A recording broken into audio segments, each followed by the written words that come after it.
રણુજાના રાજા પીરોને પીર એવા રામદેવ પીર ભગવાન. મિત્રો, રામાપીરને શા માટે 12 બીજના ધણી અને હિન્દવા પીર કહેવામાં આવે છે, તો આવો જાણીએ આ વિડીયોમાં. રામાપીરના સમયમાં 12 સંપ્રદાય હતા અને 12 સંપ્રદાયની ઉત્પત્તિ બીજમાંથી થઈ હતી.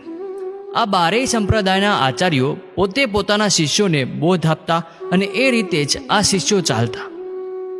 એક દિવસ 12 સંપ્રદાયના આચાર્યને રામદેવજી મહારાજની પીરાઈ જોવાની ઈચ્છા થઈ, કારણ કે કોઈ પણ રજવાડામાં અને તીર્થધામોમાં રામાપીરના પરચાની ચર્ચાઓ થતી અને સૌ કોઈ તેમની ખૂબ પ્રશંસા કરતા. આવી રીતે રામાપીરનું નામ ચારેય મુલકમાં ગુંજતું હતું. આથી આ સંપ્રદાયના આચાર્યોને આ ગમતું ન હતું, એટલે 12 સંપ્રદાયના આચાર્યોએ મળીને એક જ દિવસે અલગ અલગ 12 જગ્યાએ પાઠ પૂજન કરવાનું આયોજન કર્યું. પછી તો એક પછી એક દરેક સંપ્રદાયના